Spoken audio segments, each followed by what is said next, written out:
Once again welcome back to KC's classes. KC's ക്ലാസ്സസിന്റെ മറ്റൊരു എപ്പിസോഡിലേക്ക് എല്ലാവർക്കും സ്വാഗതം. This is Kiran C S. Kerala PSC junior accountant category number 363 364 2025 ഈ ഒരു പോസ്റ്റിന്റെ സ്മാർട്ട് സ്റ്റഡി വീഡിയോസ് നമ്മൾ കണ്ടിന്യൂ ചെയ്യാണ്. നമുക്ക് ഏപ്രിൽ 25 തീയതിയാണ് എക്സാം വരുന്നത്. നമ്മൾ ഓൾറെഡി ഏറ്റവും ഇമ്പോർട്ടൻ്റ് ആയിട്ടുള്ള സ്റ്റഡി പ്ലാൻ വീഡിയോ, അതിനുശേഷം module wise analysis, previous year question paper discussion, then statement base ചെയ്തിട്ടുള്ള ഡെയിലി MCQs ആണ് നമ്മളിപ്പോൾ ചെയ്തുകൊണ്ടിരിക്കുന്നത്. ഇതൊക്കെ നമ്മുടെ ചാനലിൽ അവൈലബിൾ ആണ്, കാണാത്തുടങ്ങിയിൽ കാണാം. ദെൻ വീഡിയോയിലോട്ട് പോണേക്കാൾ മുമ്പ് പറയാനുള്ളത്, നമ്മുടെ സ്ഥാപനം Kerala PSC commerce and management relate ചെയ്തിട്ടുള്ള എല്ലാ പോസ്റ്റുകൾക്കും ഓൺലൈനായിട്ട് കോച്ചിങ് പ്രൊവൈഡ് ചെയ്യുന്ന സ്ഥാപനമാണ്. നമ്മുടെ ആപ്പിലൂടെയാണ് ക്ലാസ്സസ് അവൈലബിൾ ആവുക. Live sessions, recorded sessions, PDF notes, MCQ practices, previous year question paper discussion, അങ്ങനെ സ്റ്റുഡൻസിന് വേണ്ടിയിട്ടുള്ള എൻറ്റയർ സപ്പോർട്ട് നമ്മൾ പ്രൊവൈഡ് ചെയ്യുന്നുണ്ട് കേട്ടോ. സോ നമ്മുടെ ക്ലാസ്സിൽ ജോയിൻ ചെയ്ത് പഠിച്ച Kerala PSC commerce and management relate ചെയ്തിട്ടുള്ള പോസ്റ്റുകൾ ക്രാക്ക് ചെയ്യാൻ താല്പര്യമുള്ള സ്റ്റുഡൻസിന് ഡിസ്ക്രിപ്ഷൻ ബോക്സിലുള്ള എൻ്റെ വാട്സപ്പ് നമ്പറിൽ കോൺടാക്ട് ചെയ്യാം, ക്ലാസ്സസ് ആക്സസ് ചെയ്യാം. ജൂനിയർ അക്കൗണ്ടന്റിന്റെ കോച്ചിങ് നമ്മൾ ഓൾറെഡി ആരംഭിച്ചിട്ടുണ്ട് കേട്ടോ. സോ ഇത്രയും പെട്ടെന്ന് തന്നെ നിങ്ങൾ കോൺടാക്ട് ചെയ്യാം. അപ്പം നമുക്ക് എന്തെങ്കിലും വീഡിയോയിലോട്ട് കിടക്കാം. അപ്പോൾ ക്വസ്റ്റ്യൻ നമ്പർ 11, നെക്സ്റ്റ് ഒരു 5 ചോദ്യങ്ങൾ കൂടി നമുക്ക് മാനേജറിയൽ എക്കണോമിക്സിൻ്റെ ഡിസ്കസ് ചെയ്യാം. അതിന് ശേഷം നമ്മൾ മറ്റൊരു സബ്ജക്റ്റിലോട്ടാണ് നാളെ മുതൽ കിടക്കുന്നത് കേട്ടോ. അപ്പോൾ ക്രോസ് ഇലാസ്റ്റിസിറ്റീനെ റിലേറ്റ് ചെയ്തിട്ടുള്ളൊരു ചോദ്യമാണ് നെക്സ്റ്റ് വരുന്നത്. ക്വസ്റ്റ്യൻ ഇതാണ്. Statement 1, cross elasticity is positive for substitutes. Number 2, cross elasticity is negative for complementary goods. Number 3, cross elasticity implies perfect substitutes. Options 1 and 2, only 1, 2 and 3, all are correct. നമുക്ക് നോക്കാം. ആദ്യത്തെ statement, cross elasticity is positive for substitutes. Correct അല്ലേ? എന്താണ് cross elasticity എന്ന് പറഞ്ഞാൽ ഉദ്ദേശിക്കുന്നത്? ഒരു പ്രോഡക്റ്റിൻ്റെ പ്രൈസിൽ വരുന്ന ചേഞ്ച് മറ്റൊരു പ്രോഡക്റ്റിൻ്റെ ഡിമാൻഡിനെ എഫക്റ്റ് ചെയ്യുന്നുണ്ടെങ്കിൽ അവിടെ ക്രോസ് ഇലാസ്റ്റിസിറ്റി ഉണ്ടെന്ന് പറയുന്നു അല്ലേ. Responsiveness of quantity demanded with the price change of another product, അതിനെയാണ് നമ്മൾ എന്ത് പറയുക? ക്രോസ് ഇലാസ്റ്റിസിറ്റി എന്ന് പറയാം. അപ്പോൾ അവിടെ സബ്സ്റ്റിറ്റ്യൂട്ട് പ്രൊഡക്ട്സിൻ്റെ കേസിൽ ക്രോസ് ഇലാസ്റ്റിസിറ്റി പോസിറ്റീവ് ആണെന്നാണ് പറയണത്. എന്ന് പറഞ്ഞാൽ ഇപ്പോൾ ടീ ആൻഡ് കോഫി സബ്സ്റ്റിറ്റ്യൂട്ട് പ്രൊഡക്റ്റാണ്. ഇപ്പോൾ കോഫിയുടെ പ്രൈസ് കൂടിക്കഴിഞ്ഞാൽ ഓട്ടോമാറ്റിക്കലി ടീയിലോട്ട് ആൾക്കാർ ഷിഫ്റ്റ് ആവും അല്ലേ. അപ്പോൾ ടീയുടെ ഡിമാൻഡ് അവിടെ കൂടുകയാണ് ചെയ്യുക. സോ സബ്സ്റ്റിറ്റ്യൂട്ട് പ്രൊഡക്ട്സ് ഉണ്ടെങ്കിൽ സബ്സ്റ്റിറ്റ്യൂട്ട് പ്രൊഡക്റ്റിൻ്റെ കേസിൽ ക്രോസ് ഇലാസ്റ്റിസിറ്റി എന്ന് പറഞ്ഞാൽ അതുകൊണ്ട് പോസിറ്റീവാണ്. എന്താ കാരണം എന്ന് പറഞ്ഞാൽ ഇപ്പം ടീയുടെ വില കൂടിക്കഴിഞ്ഞാൽ ഓട്ടോമാറ്റിക്കലി അവിടെ സബ്സ്റ്റിറ്റ്യൂട്ട് ആയിട്ടുള്ള അല്ലെ കോഫിയുടെ വില കൂടിക്കഴിഞ്ഞാൽ ടീയുടെ വില അത് ബാധിക്കുന്നുണ്ട്. ബാധിക്കല്ല, ടീയുടെ വില അവിടെ കൂടാണ് ചെയ്യുക. ഓക്കെ, ബിക്കോസ് രണ്ടും എന്താണ്? സബ്സ്റ്റിറ്റ്യൂട്ട് പ്രൊഡക്ട്സ് ആണ്. സോ അതുകൊണ്ടാണ് അവിടെ പോസിറ്റീവ് ക്രോസ് ഇലാസ്റ്റിസിറ്റി എന്ന് പറയാൻ കാരണം. ഓക്കെ, കറക്റ്റാണ്. നമ്പർ 2, ക്രോസ് ഇലാസ്റ്റിസിറ്റി എന്ന് പറയുന്നത് നെഗറ്റീവ് ആണ് ഫോർ കോംപ്ലിമെന്ററി ഗുഡ്സ്. അതും കറക്റ്റ് അല്ലേ? കോംപ്ലിമെന്ററി ഗുഡ്സ് എന്ന് പറഞ്ഞാൽ എന്താ? ഇപ്പം ഇങ്ക്, അതുപോലെ തന്നെ പെന്ന്, അല്ലെങ്കിൽ ഇങ്ക്, മറ്റേ പ്രിന്റർ, ദെൻ കാറ്, പെട്രോൾ, ഇതൊക്കെയാണ് കോംപ്ലിമെന്ററി ഗുഡ്സിന് എക്സാമ്പിൾ പറയാൻ സാധിക്കുക. അപ്പോൾ അവിടെ ക്രോസ് ഇലാസ്റ്റിസിറ്റി നെഗറ്റീവാണ്. അപ്പോൾ ഇങ്കിൻ്റെ പൈസ അവിടെ കൂടുന്നു. അപ്പോൾ അത് അല്ലെങ്കിൽ പ്രിൻ്ററിൻ്റെ പൈസ കൂടുന്നു. സോ അത് ഇങ്കിനെ ബാധിക്കും. പ്രിൻ്ററിൻ്റെ പൈസ കൂടുമ്പോൾ ആൾക്കാർ അത് മേടിക്കൽ കുറഞ്ഞു കഴിഞ്ഞാൽ ഓട്ടോമാറ്റിക്കലി അത് ഇങ്കിനെ ബാധിക്കല്ലേ. കാറ്, പെട്രോൾ, നമ്മൾ പറയാറുണ്ട് പെട്രോളിൻ്റെ വില വല്ലാണ്ട് കൂടിക്കഴിഞ്ഞാൽ ആൾക്കാർ അത് കാറിനെ ബാധിക്കുന്നു. കാറ് യൂസ് ചെയ്യുന്നത് കുറയുന്നു. കോംപ്ലിമെൻ്ററി ആണ്. അപ്പോൾ അവിടെ നെഗറ്റീവാണ് വരുന്നത്. സബ്സ്റ്റിറ്റ്യൂട്ടിൻ്റെ കേസിൽ എന്താ? ഒന്നിൻ്റെ വില കൂടുമ്പോൾ ആൾക്കാർ അപ്പുറത്തോട്ട് ഷിഫ്റ്റ് ആവുന്നു. അപ്പോൾ സബ്സ്റ്റിറ്റ്യൂട്ട് പ്രൊഡക്റ്റിന് ഡിമാൻഡ് പോസിറ്റീവാണ്. കോംപ്ലിമെൻ്ററിയുടെ കേസിലോ ഒന്നിൻ്റെ വില കൂടുമ്പോൾ, പെട്രോളിൻ്റെ വില കൂടുമ്പോൾ കാറിനെ അത് ബാധിക്കുകയാണ് ചെയ്യുന്നത്. നെഗറ്റീവായിട്ടാണ് ബാധിക്കുന്നത് കോംപ്ലിമെൻ്ററിയിൽ. So cross elasticity is negative for complementary goods എന്ന് പറയുന്നത് ശരിയാണ്. Next, zero cross elasticity implies perfect substitute. Perfect സബ്സ്റ്റിറ്റ്യൂട്ട്സിൻ്റെ കേസിൽ സീറോ ക്രോസ് ഇലാസ്റ്റിസിറ്റി ആണ് എന്നാ പറയുന്നത്. അത് തെറ്റല്ലേ? അൺറിലേറ്റഡ് പ്രൊഡക്ട്സ്, റിലേഷൻ ഇല്ലാത്ത പ്രൊഡക്ട്സിൻ്റെ കേസിലാണ് നമുക്ക് സീറോ ക്രോസ് ഇലാസ്റ്റിസിറ്റി എന്ന് പറയാൻ സാധിക്കുക. അൺറിലേറ്റഡ് പ്രൊഡക്ട്സിൻ്റെ കേസിൽ സീറോ ക്രോസ് ഇലാസ്റ്റിസിറ്റി എന്ന് പറഞ്ഞാൽ എന്താ? അവിടെ ഇലാസ്റ്റിസിറ്റി ഇല്ല എന്ന് പറഞ്ഞാൽ ഒരു പ്രോഡക്റ്റിൻ്റെ പ്രൈസിൽ വരുന്ന മാറ്റം അപ്പുറത്തുള്ള പ്രോഡക്റ്റിൻ്റെ ഡിമാൻഡിനെ ബാധിക്കുന്നില്ല എങ്കിൽ അവിടെ നമുക്ക് സീറോ ക്രോസ് ഇലാസ്റ്റിസിറ്റി എന്ന് പറയാം. ഇപ്പോൾ ഒരു ഫുഡ് പ്രോഡക്റ്റ്, ഇപ്പോൾ മൈദയുടെ വില കൂടിയതും കാറിൻ്റെ വിലയും തമ്മിൽ, കാറിൻ്റെ ഡിമാൻഡും തമ്മിൽ ഒരു ബന്ധമില്ല അല്ലേ? മൈദയുടെ വില കൂടി, അത് കാറിൻ്റെ വില, ഇത് രണ്ടും അൺറിലേറ്റഡ് ആയിട്ടുള്ള പ്രൊഡക്ട്സ് ആണ്. അപ്പോഴാണ് നമുക്ക് സീറോ ക്രോസ് ഇലാസ്റ്റിസിറ്റി എന്ന് പറയാൻ സാധിക്കുക. പെർഫെക്റ്റ് സബ്സ്റ്റിറ്റ്യൂട്ടിൻ്റെ കേസിൽ അങ്ങനെയല്ല. നമ്മൾ നേരത്തെ പറഞ്ഞു, ടീ കോഫിയുടെ വില കൂടുമ്പോൾ അത് ടീനെ ബാധിക്കുന്നുണ്ട്. അവിടെ ക്രോസ് ഇലാസ്റ്റിസിറ്റി പോസിറ്റീവാണ്. അപ്പോൾ സീറോ ക്രോസ് ഇലാസ്റ്റിസിറ്റി എന്ന് പറയുന്നത് അൺറിലേറ്റഡ് പ്രൊഡക്റ്റിലാണ്, അല്ലാണ്ട് പെർഫെക്റ്റ് സബ്സ്റ്റിറ്റ്യൂട്ട്സിലല്ല. അപ്പോൾ ഇത് തെറ്റാണ്. 1ഉം 2 ആണ് കറക്റ്റായിട്ട് വരാം. ഓപ്ഷൻ എ ആണ് answer. Okay, so that's about ആ ഒരു ചോദ്യം. Moving to next question. Statement 1. Tax burden falls more on consumers when demand is inelastic. Number 2, perfectly elastic demand implies consumers bear no tax burden. Number 3, elasticity of demand has no role in tax policy. All options. Option number 1, A, 1 and 2, only 1, all are correct, 2 and 3. നോക്കാം നമുക്ക്. ആദ്യത്തെ statement, tax burden falls more on consumers when demand is inelastic. Correct അല്ലേ? Demand inelastic ആണെങ്കിൽ tax burden എല്ലാതും കൺസ്യൂമേഴ്സിൻ്റെ തലയിലേക്കാണ് വരാം. എന്താണ് concept? Demand inelastic എന്ന് പറഞ്ഞാൽ എന്താ? പ്രൈസിൽ വരുന്ന വ്യത്യാസം ഡിമാൻഡിനെ ബാധിക്കുന്നില്ല. പ്രൈസ് ഇപ്പോൾ കൂട്ടിയാലും, ഒരു പ്രോഡക്റ്റിൻ്റെ പ്രൈസ് കൂട്ടിയാലും ആൾക്കാർ എന്തായാലും മേടിക്കും, ഡിമാൻഡിനെ ബാധിക്കുന്നില്ല എന്നുള്ളതാണ്. മനസ്സിലായോ? അങ്ങനെയാകുമ്പോൾ ടാക്സ് ബേർഡൻ മുഴുവൻ ആരുടെ തലയിലേക്ക് വരാം? കൺസ്യൂമേഴ്സിൻ്റെ തലയിലേക്ക് വരാം. ഇപ്പോൾ നമ്മളിപ്പോൾ ആൽക്കഹോളിക് പ്രൊഡക്റ്റിൻ്റെ കേസിൽ പറയുന്നുണ്ട്, ഡിമാൻഡ് ഇൻഇലാസ്റ്റിക്കാ എന്ന് പറഞ്ഞിട്ടുണ്ടെങ്കിൽ ആൽക്കഹോളിക് പ്രൊഡക്റ്റിൻ്റെ പ്രൈസ് കൂട്ടിയാലും ആൾക്കാർ മേടിക്കും. ടാക്സ് ബേർഡൻ മുഴുവൻ ആരുടെ തലയിലേക്ക് പോണ്? കൺസ്യൂമേഴ്സിൻ്റെ തലയിലേക്ക്. ബിക്കോസ് അത് ആൾക്കാർക്ക് വേണം, കഴിക്കുന്ന ആൾക്കാർക്ക് അത് വേണം. ടൊബാക്കോ അല്ലെങ്കിൽ ആൽക്കഹോളിക് പ്രൊഡക്റ്റിൻ്റെ കേസിലൊക്കെ നമുക്ക് പറയാം ടാക്സ് ബേർഡൻ അവരുടെ തലയിലേക്ക് വരാം. അപ്പോൾ ശരിയാണ്. ഇനി next, perfectly elastic demand implies consumer bear not tax burden. അതിപ്പോൾ ഇതിൻ്റെ ഓപ്പോസിറ്റ് കൺസെപ്റ്റ്, അതും ശരിയാ. പെർഫെക്റ്റ്ലി ഇലാസ്റ്റിക് ഡിമാൻഡിൻ്റെ പ്രത്യേകത എന്താ? പ്രൈസിൽ ചെറിയ വേരിയേഷൻ വരുമ്പോൾ പ്രൈസ് സെൻസിറ്റീവാണ്, അത് ഡിമാൻഡിനെ എഫക്റ്റ് ചെയ്യും. നമ്മൾ ചെറുതായിട്ട് ഇപ്പോൾ പ്രൈസ് കൂട്ടിക്കഴിഞ്ഞാൽ നമ്മുടെ ഡിമാൻഡിനെ അത് എഫക്റ്റ് ചെയ്യും. ഡിമാൻഡ് അവിടെ കുറയും, പ്രൈസ് ചെറുതായിട്ട് കൂട്ടിയാൽ തന്നെ. പ്രൈസ് സെൻസിറ്റീവാണ് പെർഫെക്റ്റ്ലി ഇലാസ്റ്റിക് ഡിമാൻഡ് എന്ന് പറയുമ്പോൾ. സോ അതുകൊണ്ട് തന്നെ ഈ അങ്ങനത്തെ ഒരു മാർക്കറ്റിൽ കൺസ്യൂമേഴ്സിൻ്റെ തലയിലേക്ക് ടാക്സ് ബേർഡൻ പോവാതിരിക്കാൻ വേണ്ടിയിട്ട് പ്രൊഡ്യൂസേഴ്സ് ശ്രദ്ധിക്കുകയാണ് ചെയ്യുക. അത് തലയിലേക്ക് പോകുന്നത് പ്രൊഡ്യൂസറുടെ ആയിരിക്കും. പെർഫെക്റ്റ്ലി ഇലാസ്റ്റിക് ഡിമാൻഡിൻ്റെ പ്രത്യേകത എന്താ? നമ്മൾ പ്രൈസ് എങ്ങനെ ചെറുതായിട്ട് കൂട്ടിയാൽ ഓട്ടോമാറ്റിക്കലി നമ്മുടെ ഡിമാൻഡ് അവിടെ കുറയും. ഡിമാൻഡ് കുറയാതിരിക്കാൻ വേണ്ടിയിട്ട് പെർഫെക്റ്റ്ലി കോമ്പറ്റീറ്റീവ് മാർക്കറ്റിൽ അത് കൂടുതൽ ബെയർ ചെയ്യാൻ പ്രൊഡ്യൂസേഴ്സാണ് ശ്രമിക്കുക. ഓക്കെ, അവിടെ ഒരു കോമ്പറ്റീറ്റീവ് എൻവയോൺമെൻ്റ് അല്ലേ പെർഫെക്റ്റ്ലി ഇലാസ്റ്റിക് എന്ന് പറയുമ്പോൾ. ഇൻഇലാസ്റ്റിക്കിൽ അങ്ങനെയല്ല, എന്തായാലും കൺസ്യൂമേഴ്സ് മേടിക്കും. സോ അതുകൊണ്ട് കൺസ്യൂമേഴ്സിനൂടെ ടാക്സ് ബേർഡൻ എന്ന് പറയണതില്ല, പ്രൊഡ്യൂസറിൻ്റെ തലയിലേക്ക്. പ്രൊഡ്യൂസർ അത് അഡ്ജസ്റ്റ് ചെയ്യുന്നുള്ളതാണ് പരമാവധി, അതിന് ശ്രമിക്കും.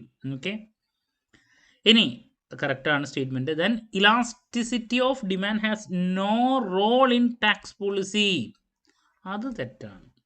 ഇലാസ്റ്റിസിറ്റി ഓഫ് ഡിമാൻഡിന് ടാക്സ് പോളിസിയിൽ റോളില്ല എന്ന് പറഞ്ഞാൽ തെറ്റാണ്. അപ്പം നമ്മൾ നേരത്തെ പറഞ്ഞു, ഇൻഇലാസ്റ്റിക് ആണ് ഡിമാൻഡെങ്കിൽ ടാക്സ് പോളിസിയിൽ, ഇൻഇലാസ്റ്റിക് ഡിമാൻഡ് ആണെങ്കിൽ ടാക്സ് പോളിസിയിൽ റോളില്ല എന്ന് പറയാം. എന്ന് പറഞ്ഞിട്ടുണ്ടെങ്കിൽ നമ്മൾ എത്ര ടാക്സ് കൂട്ടിയാലും ആൾക്കാർ മേടിക്കും. Alcoholic and tobacco product inelastic ഡിമാൻഡാണ്. അപ്പോൾ ടാക്സ് പോളിസി നമ്മൾ എന്ത് ടാക്സ് കൂട്ടിയാലും അവിടെ എതിർപ്പൊന്നും കാര്യം വന്നിട്ട് കാര്യമില്ല. ഇൻഇലാസ്റ്റിക് ആണ്, ആൾക്കാർ മേടിക്കും. ഇലാസ്റ്റിസിറ്റി ഓഫ് ഡിമാൻഡ് ആണെങ്കിൽ പ്രൈസിൽ വരുന്ന വ്യത്യാസം ഡിമാൻഡിനെ അവിടെ ബാധിക്കുന്ന അങ്ങനത്തെ ഒരു ഇതാണെങ്കിൽ ടാക്സ് പോളിസിക്ക് അവിടെ റോളുണ്ട്. ഇലാസ്റ്റിസിറ്റി ഓഫ് ഡിമാൻഡ് ഹാസ് എന്താണ് റോൾ ഇൻ ടാക്സ് പോളിസി എന്ന് പറയാം. കാരണം എന്താ, നമ്മൾ വളരെ ശ്രദ്ധിച്ചു വേണം കാര്യങ്ങൾ ചെയ്യാൻ. ഇൻഇലാസ്റ്റിക്കിൻ്റെ പോലെ ഇൻഇലാസ്റ്റിക്കിൽ എന്ത് ചെയ്താലും ആൾക്കാർ മേടിക്കും. ഇലാസ്റ്റിക് ഡിമാൻഡ് ആണ് എങ്കിൽ നമ്മൾ ശ്രദ്ധിച്ചിട്ടേ ഓരോരോ കാര്യങ്ങൾ ചെയ്യാൻ പാടുള്ളൂ. അപ്പോൾ അവിടെ റൂൾ ഉണ്ട് എന്ന് പറയാം. ഇവിടെ റൂളിൽ ഇല്ല എന്ന് പറയാൻ കാരണം എന്താ, കൺസ്യൂമർ എന്തായാലും അത് ബെയർ ചെയ്യും. നമ്മളതനുസരിച്ചിട്ട് ചെയ്യുക. നേരെ മറിച്ച് ഇലാസ്റ്റിക് ഡിമാൻഡ് എന്ന് പറയുമ്പോൾ ഒരു പെർഫെക്റ്റ് കോമ്പറ്റീറ്റീവ് എൻവയോൺമെൻ്റ് ആണ്. അപ്പോൾ അതുകൊണ്ട് തന്നെ നമുക്ക് തോന്നിയ പോലെ ടാക്സ് കൂട്ടാനോ കാര്യങ്ങൾ അങ്ങനെ ചെയ്തിട്ടുണ്ടെങ്കിൽ ആരെതിർക്കും? മോബ് എതിർക്കും. ആൾക്കാരെല്ലാം അത് കാര്യമായിട്ട് ബാധിക്കും എന്നുള്ളതാണ്. അതാണ് ആ മാർക്കറ്റിൻ്റെ പ്രത്യേകത എന്ന് പറയുന്നത്, അല്ലേ? അപ്പോൾ മൂന്നാമത്തെ സ്റ്റേറ്റ്മെൻറ്റ് തെറ്റാണ്. അപ്പോൾ 1ഉം 2 ആണ് കറക്റ്റായിട്ട് വരെ. ഓപ്ഷൻ എ ആണ് answer. Moving to next question. Income elasticity can be negative unlike price elasticity. Price elasticity is always negative by convention. Income elasticity is irrelevant for production planning. 3 statements ഇതാണ്. Options 1 and 2, only 2, all are correct. 2 and 3 നോക്കാം നമുക്ക്. First statement എന്താ? Income elasticity can be negative unlike price elasticity. Correct അല്ലേ? Income elasticity എന്ന് പറയുന്നത് negative ആകാം, price ഇലാസ്റ്റിസിറ്റിയുടെ പോലെയല്ല. എന്താ? ഇൻകം ഇലാസ്റ്റിസിറ്റി പോസിറ്റീവ് ആവാം, നെഗറ്റീവ് ആവാം. എങ്ങനെയാണ് ഇൻകം ഇലാസ്റ്റിസിറ്റി പോസിറ്റീവ് ആകുന്നത്? ഒരാളുടെ ഇൻകം അല്ലെങ്കിൽ നമ്മുടെ ഇൻകം കൂടുമ്പോൾ നമ്മൾ കൂടുതൽ പ്രൊഡക്റ്റ് മേടിക്കുന്നു, അത് പോസിറ്റീവ് ഇൻകം ഇലാസ്റ്റിസിറ്റി എന്ന് പറയാം. ഇൻകം കൂടിയപ്പോൾ ഞാനത് മേടിക്കുന്നു, എനിക്കിപ്പോൾ അഫോർഡബിൾ ആണ്. ഇനി ഇൻകം ഇലാസ്റ്റിസിറ്റി നെഗറ്റീവ് ആകുന്നപ്പോഴാ ഒരാളുടെ ഇൻകം കൂടി, അങ്ങനെയായപ്പോൾ അയാൾ പിന്നെ ഇൻഫീരിയർ ഗുഡ്സ് മേടിക്കുന്നില്ല. ഇപ്പോൾ ഇൻകം കുറഞ്ഞ സമയത്ത് പബ്ലിക് ട്രാൻസ്പോർട്ട് ഡിപ്പെൻഡ് ചെയ്ത് പോയിട്ടുണ്ടായിരുന്ന ഒരു വ്യക്തി ഇൻകം കൂടിയപ്പോൾ കാറ് മേടിച്ചു. മനസ്സിലായോ? അപ്പോൾ അവിടെ നെഗറ്റീവ് ഇൻകം ഇലാസ്റ്റിസിറ്റിയാണ്. ഇൻകം കുറഞ്ഞ സമയത്ത് റേഷനറി ആണ് മേടിച്ചിട്ടുള്ളതെങ്കിൽ ഇൻകം കൂടിയപ്പോൾ ഏറ്റവും സ്റ്റാൻഡേർഡ് അരി മേടിക്കുക, ഇൻഫീരിയർ ആയിട്ടുള്ള ഐറ്റംസ് അവിടെ മേടിക്കുന്നില്ല. ഓട്ടോമാറ്റിക്കലി അവിടെ നെഗറ്റീവ് ഇൻകം ഇലാസ്റ്റിസിറ്റിയാണ്. അപ്പോൾ ഇൻകം ഇലാസ്റ്റിസിറ്റി എന്ന് പറയുന്നത് നെഗറ്റീവ് ആകാം. നേരെ മറിച്ച് പ്രൈസ് ഇലാസ്റ്റിസിറ്റി അത് അടുത്ത സ്റ്റേറ്റ്മെൻറ്റ് അതാ, അത് തിയററ്റിക്കലി അല്ലെങ്കിൽ അത് കൺവെൻഷണലായിട്ട് നെഗറ്റീവാണ്. കാരണം എന്താ? ഇൻവേഴ്സ് റിലേഷൻഷിപ്പ് ആണ് പ്രൈസും ഡിമാൻഡും തമ്മിൽ. ലോ ഓഫ് ഡിമാൻഡ് കൺസെപ്റ്റ് അല്ലേ ഫോളോ ചെയ്യണത്. പ്രൈസ് കുറയുമ്പോൾ ഡിമാൻഡ് കൂടുന്നു, പ്രൈസ് കൂടുമ്പോൾ ഡിമാൻഡ് കുറയുന്നു. ഇൻവേഴ്സ് റിലേഷൻഷിപ്പ്. അതുകൊണ്ട് പ്രൈസ് ഇലാസ്റ്റിസിറ്റി ഇപ്പോഴും എന്താണ്? നെഗറ്റീവാണ് കൺവെൻഷണലായിട്ട്. അതാണ് അടുത്തത്. Price elasticity is always negative by കൺവെൻഷനാ. കറക്റ്റാ? അതാണ് ഓപ്പോസിറ്റ് അല്ല, ഇൻവേഴ്സ് റിലേഷൻഷിപ്പാണ്. അപ്പോൾ ആദ്യത്തെ 2 സ്റ്റേറ്റ്മെൻറ്റ് കറക്റ്റാണ്. ഇനി income elasticity is irrelevant for production planning. അത് തെറ്റല്ലേ? ഇൻകം ഇലാസ്റ്റിസിറ്റി എന്ന് പറഞ്ഞാൽ നമുക്കറിയാം എന്താണ്, ആൾക്കാരുടെ ഇൻകം കൂടുന്നുണ്ടോ അത് പ്രൊഡക്റ്റ് മേടിക്കുന്നതിൽ എത്രത്തോളം ഇഫക്റ്റ് സംഭവിക്കുന്നുണ്ട്, ഡിമാൻഡ് കൂടുന്നുണ്ടോ, ആൾക്കാരുടെ ഇൻകം കൂടുമ്പോൾ ഡിമാൻഡ് കൂടുന്നു, അതല്ല നമ്മൾ ഇൻകം ഇലാസ്റ്റിസിറ്റി എന്ന് പറയണത്. അതിൻ്റെ ബേസിലാണ് ശരിക്കും നമ്മൾ പ്രൊഡക്ഷൻ പ്ലാനിങ് നടത്തേണ്ടത്. എത്രത്തോളം പ്രൊഡക്റ്റിനി പ്രൊഡ്യൂസ് ചെയ്യണം, ആൾക്കാർക്ക് എത്രത്തോളം ഇൻകം ഉണ്ട്, അതനുസരിച്ചിട്ടായിരിക്കും പ്രൊഡക്റ്റിൻ്റെ ഡിമാൻഡ് വരാം. അപ്പോൾ ഇൻകം ഇലാസ്റ്റിസിറ്റി നമ്മൾ പ്രോപ്പറായിട്ട് മനസ്സിലാക്കണം. അത് നമ്മുടെ പ്രൊഡക്ഷൻ പ്ലാനിങ്ങിന് ഏറ്റവും ഇമ്പോർട്ടൻ്റ് ആയിട്ടുള്ള ഒന്നാണ്, റെലവൻ്റ് ആണ് അല്ലേ? അല്ലാണ്ട് ഇറലവൻ്റ് അല്ല. ഇപ്പോൾ നമ്മൾ ഏറ്റവും അണ്ടർ ഡെവലപ്ഡ് ആയിട്ടുള്ള വല്ല ആഫ്രിക്കൻ കൺട്രീസിൽ പോയിട്ട് ലക്ഷൂറിയസ് ആയിട്ടുള്ള കാറുകൾ നമ്മൾ ഇറക്കാൻ പോവുക, വല്ല കാര്യമുണ്ടോ? ഡിമാൻഡ് ഉണ്ടാവോ? അവിടെ ഫുഡ് കഴിക്കാൻ തന്നെ കയ്യിൽ ആൾക്കാരിൽ പൈസ ഇല്ലാണ്ടിരിക്കുക. അവിടെ ഇൻകം ഇലാസ്റ്റിസിറ്റി. അപ്പോൾ അവിടെയുള്ള ആൾക്കാരെന്താ, പ്രൊഡക്ഷൻ പ്ലാനിങ് നടത്തുമ്പോൾ അവിടെ ഇൻകം ഇലാസ്റ്റിസിറ്റി നോക്കുക, ഇൻകവും എത്രത്തോളം ഉണ്ട് അതനുസരിച്ചായിരിക്കും ഡിമാൻഡ്. അപ്പോൾ അതിനെ പരിഗണിച്ചിട്ടായിരിക്കണം ഒരു പ്രൊഡക്ഷൻ സ്റ്റാർട്ട് ചെയ്യുക. അപ്പോൾ റെലവൻ്റ് ആണത്, ഇറലവൻ്റ് ആണെന്ന് പറയുന്നത് തെറ്റാണ്. അപ്പോൾ ആദ്യത്തെ രണ്ട് സ്റ്റേറ്റ്മെൻറ്റ്സ് ആണ് കറക്റ്റായിട്ട് ഒരു ഓപ്ഷൻ എ ആണ് answer. Moving to next question. Firms prefer inelastic demand when increasing prices.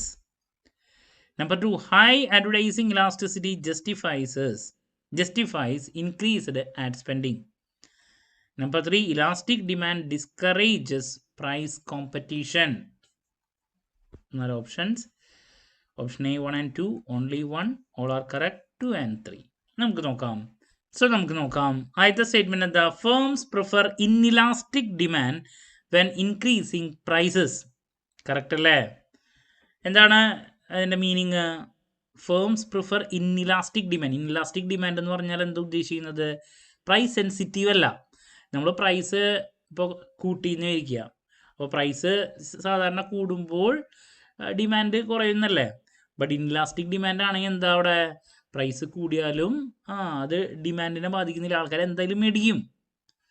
അപ്പോൾ when increasing prices firms prefer എന്താണ്? ഇൻഇലാസ്റ്റിക് ഡിമാൻഡാണ്.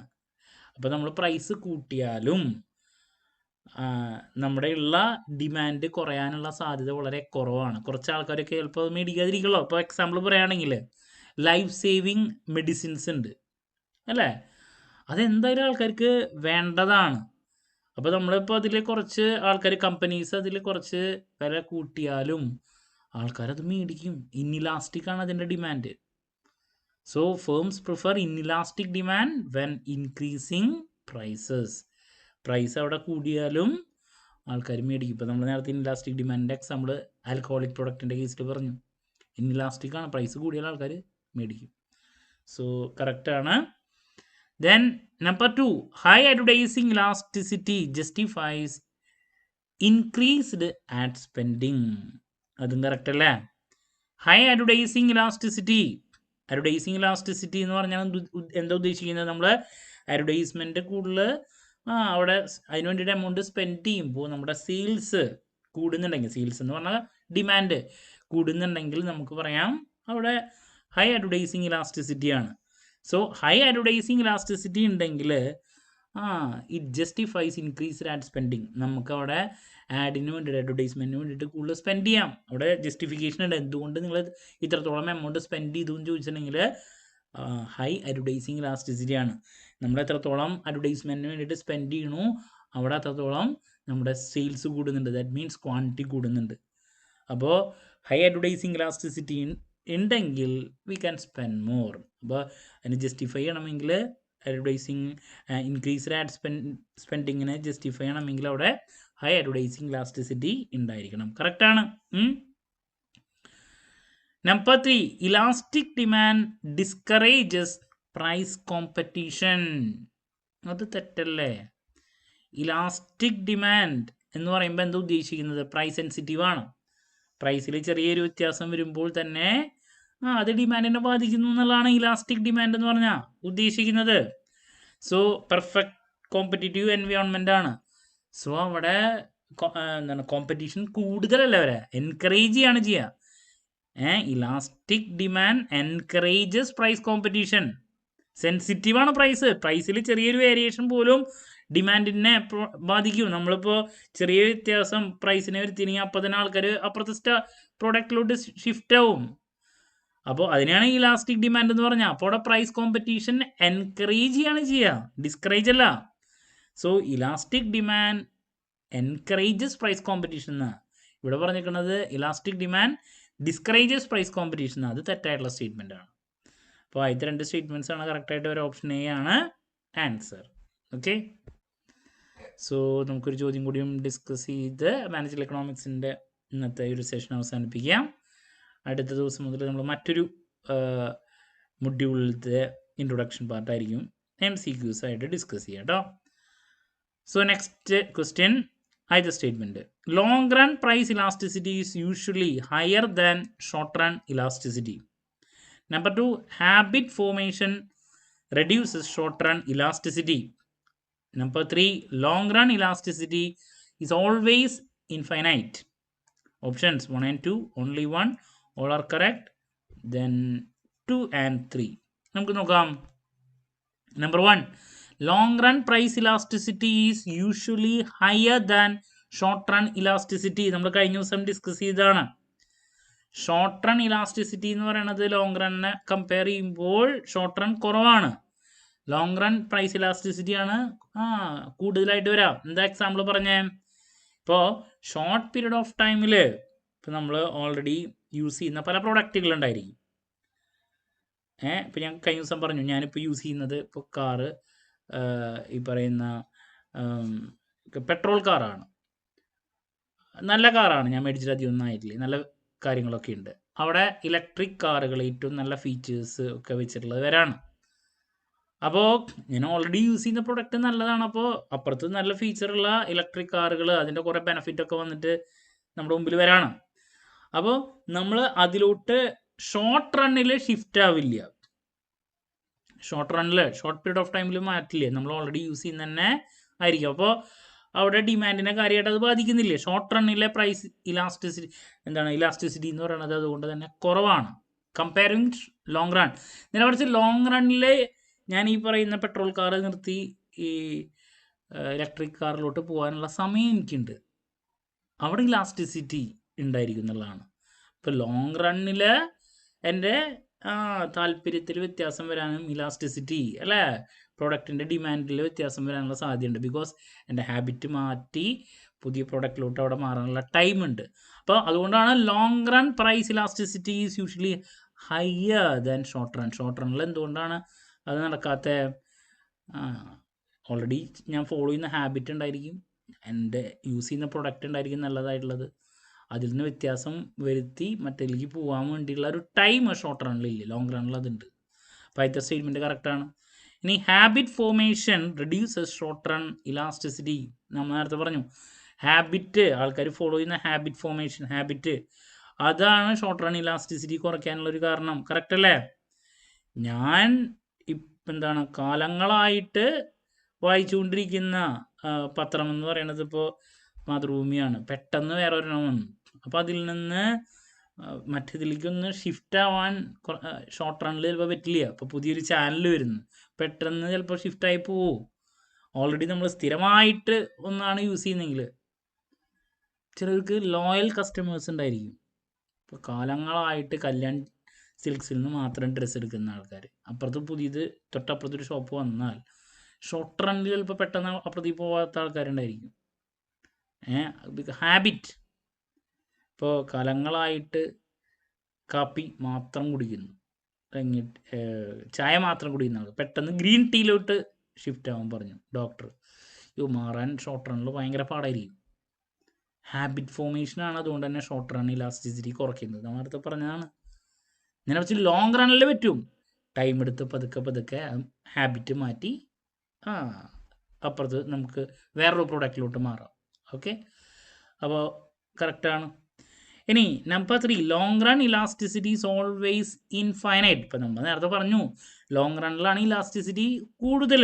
അതുകൊണ്ട് ഇവിടെ മൂന്നാമത്തെ ഒരു സ്റ്റേറ്റ്മെൻറ്റ് പറയാണ്, ലോങ് റൺ ഇലാസ്റ്റിസിറ്റി അതുകൊണ്ട് തന്നെ ഓൾവേസ് ഇൻഫൈനൈറ്റ് ആണ്. ഓൾവേസ്, എപ്പോഴും ഹയർ, ഇൻഫൈനൈറ്റ് ആണെന്ന് പറയുന്നത്. അത് തെറ്റാ. സംഭവം ലോങ് റൺ ഇലാസ്റ്റിസിറ്റി എന്ന് പറയണത് കൂടുതലാണ് ഷോർട്ട് റണ്ണിനെ കമ്പയർ ചെയ്യുമ്പോൾ. ബട്ട് ഓൾവേസ് നമുക്ക് പറയാൻ പറ്റില്ല. കാരണം ഇപ്പോൾ നെസസിറ്റീസ് ആയിട്ടുള്ള ചില പ്രൊഡക്റ്റുകൾ, അതിപ്പോൾ അപ്പുറത്ത് എന്ത് കാര്യങ്ങൾ വന്നാലും നമ്മൾ ആ യൂസ് ചെയ്യുന്ന തന്നെ യൂസ് ചെയ്യും. ഇപ്പോൾ നമ്മുടെ നാട്ടിൽ നമുക്ക് എന്തൊക്കെ വന്നാലും ചോറുണ്ണണം. അപ്പോൾ അപ്പുറത്ത് ചോറിന് പകരം എന്ത് കൊണ്ടുവന്നാലും ലോങ് റണ്ണിലാണെങ്കിലും ആ നെസസിറ്റീസിന് ചേഞ്ച് വരില്ല. നമ്മളിവിടെ ചേഞ്ച് വരും. ബട്ട് ഇവിടെ ഒരു സംഭവം വെച്ചിട്ടുണ്ട്, ഓൾവേസ്, എപ്പോഴും ആവണമെന്നില്ല, എല്ലാ പ്രൊഡക്റ്റിനും ആവണമെന്നില്ല, ഉണ്ടാകും. ഇവിടെ എല്ലാത്തിനും അങ്ങനെ സംഭവിക്കണമെന്നില്ല. അവിടെ എക്സംഷൻസ് ഉണ്ട്. അതാണ് പറഞ്ഞ ഞാൻ നെസസിറ്റീസ് ആയിട്ടുള്ള ഐറ്റംസിന്. ഓക്കെ, അപ്പോൾ അതല്ലാണ്ട് ഇപ്പോൾ ഈ സ്റ്റേറ്റ്മെൻറ്റ് കറക്റ്റാ.